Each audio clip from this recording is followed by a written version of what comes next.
H D. Deve Gowda ಮತ್ತು ಚೆನ್ನಮ್ಮ ಇದು ಕೇವಲ ಒಂದು ದಾಂಪತ್ಯದ ಹೆಸರಲ್ಲ. ಇದು ನಂಬಿಕೆ, ತ್ಯಾಗ ಮತ್ತು ತಪಸ್ಸಿನ ಮಹಾಕಾವ್ಯ. ದೇವೇಗೌಡರು ಸಾಮಾನ್ಯ ಶಾಸಕನಾಗಿ, ಮಂತ್ರಿಯಾಗಿ, ಮುಖ್ಯಮಂತ್ರಿಯಾಗಿ ದೇಶದ ಅತ್ಯುನ್ನತ ಪ್ರಧಾನಿ ಹುದ್ದೆಗೆ ಇರುವವರೆಗೆ ಪ್ರತಿ ಹೆಜ್ಜೆಯಲ್ಲೂ ಚೆನ್ನಮ್ಮ ಅವರು ನೆರಳಿನಂತೆ ಜೊತೆಗಿದ್ದರು. ಸೋಲು ಎದುರಾದಾಗ ಧೃತಿಗೆಡದಂತೆ ಬೆಂಬಲವಾಗಿ ನಿಂತರು. ಗೆಲುವು ಸಿಕ್ಕಾಗ ಅಹಂಕಾರ ಸುಳಿಯದಂತೆ ಹೆಮ್ಮರವಾಗಿದ್ದರು.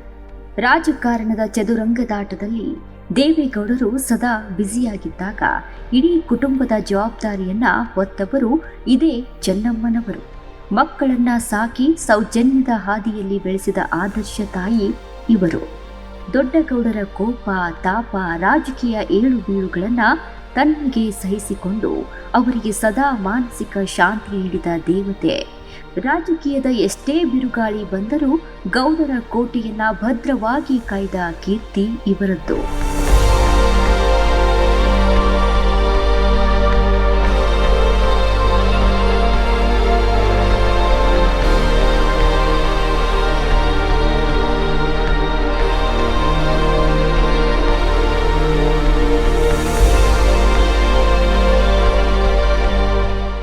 ಚೆನ್ನಮ್ಮ ಎಂದರೆ ಕೇವಲ ಮಾಜಿ ಪ್ರಧಾನಿಯ ಪತ್ನಿಯಷ್ಟೇ ಅಲ್ಲ, ಕರ್ನಾಟಕದ ಅತ್ಯಂತ ಪ್ರಭಾವಶಾಲಿ ರಾಜಕೀಯ ಕುಟುಂಬದ ಹೆಮ್ಮರ.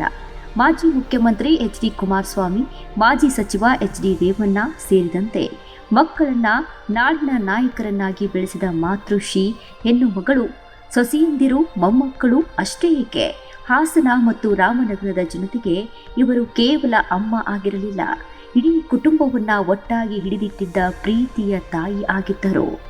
ಮನೆಯ ಮಂದಿಗೆ ರಾಜಕೀಯ ಏರಿಳಿತಗಳು ಎದುರಾದಾಗಲೆಲ್ಲ ಅವರು ದೇವರ ಮೊರೆ ಹೋಗುತ್ತಿದ್ದರು. ದೇವರ ಮೇಲಿನ ಭಕ್ತಿ, ಅತಿಥಿ ಸತ್ಕಾರದಲ್ಲಿ ಚೆನ್ನಮ್ಮನವರನ್ನ ಮೀರಿಸುವವರಿರಲಿಲ್ಲ. ಪದ್ಮನಾಭನಗರದ ಮನೆಗೆ ಬಂದ ಯಾರೊಬ್ಬರು ಊಟ ಮಾಡದೆ ಹೋದ ಇತಿಹಾಸವಿಲ್ಲ. ಅಧಿಕಾರವಿರಲಿ ಇಲ್ಲದಿರಲಿ ಎಲ್ಲರನ್ನೂ ಸಮಾನವಾಗಿ ಪ್ರೀತಿಸಿದ ತಾಯಿಯ ಸಾರ್ಥಕ ಬದುಕು ಇಂದಿಗೆ ಕೊನೆಗೊಂಡಿದೆ.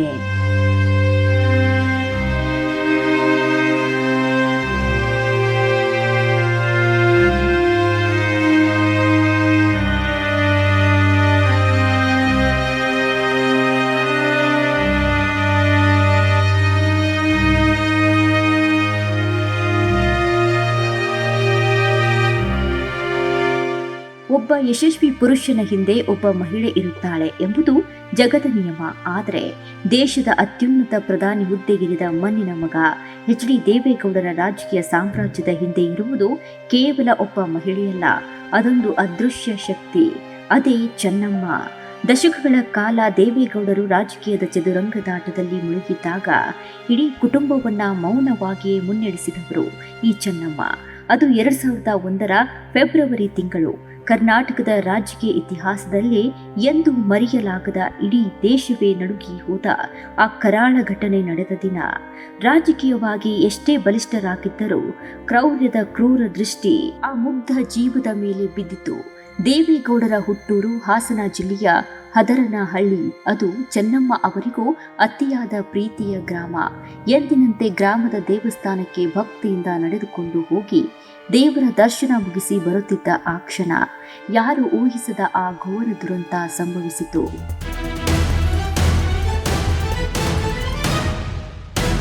ಕಾದು ಕುಳಿತಿದ್ದ ದುರುಳರು ಮಾಜಿ ಪ್ರಧಾನಿಗಳ ಧರ್ಮಪತ್ನಿ ಎಂದೂ ನೋಡದೆ ಚೆನ್ನಮ್ಮ ಅವರ ಮೇಲೆ ಆಸಿಡ್ ದಾಳಿ ನಡೆಸಿದ್ರು. ಹೌದು, ದೇವಸ್ಥಾನದ ಪವಿತ್ರ ಪರಿಸರದಲ್ಲಿ ನೆತ್ತರು ಹರಿಯಿತು. ಆ ತೀವ್ರ ಆಸಿಡ್ ದಾಳಿಯಲ್ಲಿ ಚೆನ್ನಮ್ಮ ಅವರು ತೀವ್ರವಾಗಿ ಗಾಯಗೊಂಡರು. ರಾಜಕೀಯ ಸೇಡಿನ ಹೆಡೆಮುರಿ ಕಟ್ಟಲು ಅಮಾಯಕ ಮಹಿಳೆಯೊಬ್ಬರನ್ನ ಬಳಸಿಕೊಳ್ಳಲಾಗಿತ್ತು. ಇಡೀ ಕುಟುಂಬವೇ ಆಘಾತಕ್ಕೊಳಗಾಗಿತ್ತು. ಮಾಜಿ ಪ್ರಧಾನಿ ದೇವೇಗೌಡರು, ಎಚ್.ಡಿ. ಕುಮಾರಸ್ವಾಮಿ, ರೇವಣ್ಣ ಸೇರಿದಂತೆ ಇಡೀ ಗೌಡರ ಕುಟುಂಬ ಈ ಘಟನೆಯಿಂದ ಕಣ್ಣೀರಲ್ಲಿ ಮುಳುಗಿತು.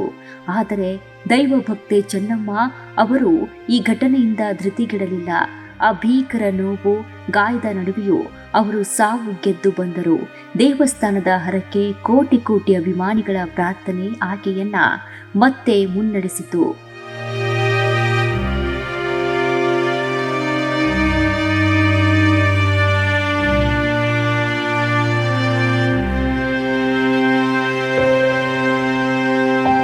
ಹೌದು, ಕೊನೆಯುಸಿರು ಇರುವವರೆಗೂ ದೇವೇಗೌಡರ ಪಾಲಿಗೆ ಮಹಾಲಕ್ಷ್ಮಿಯಂತೆ, ಇಡೀ ಜೆಡಿಎಸ್ ಕುಟುಂಬಕ್ಕೆ ತಾಯಿಯಂತೆ ಬೆನ್ನೆಲುಬಾಗಿ ನಿಂತಿರುವ ಚೆನ್ನಮ್ಮ ಅವರ ಬದುಕು ನಿಜಕ್ಕೂ ಅನನ್ಯ.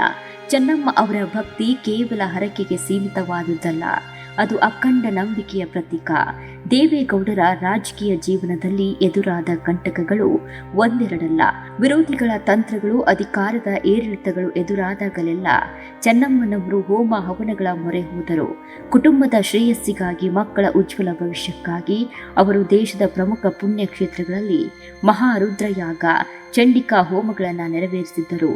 ಗಂಟೆಗಟ್ಟಲೆ ಯಜ್ಞ ಕುಂಡದ ಮುಂದೆ ಕುಳಿತು ಲೋಕ ಕಲ್ಯಾಣಕ್ಕಾಗಿ ಮತ್ತು ತಮ್ಮ ಕುಟುಂಬದ ರಕ್ಷಣೆಗಾಗಿ ಪ್ರಾರ್ಥಿಸುವ ಚೆನ್ನಮ್ಮನವರ ತಾಳ್ಮೆ ಮತ್ತು ಶ್ರದ್ಧೆ ನಿಜಕ್ಕೂ ಅನನ್ಯ.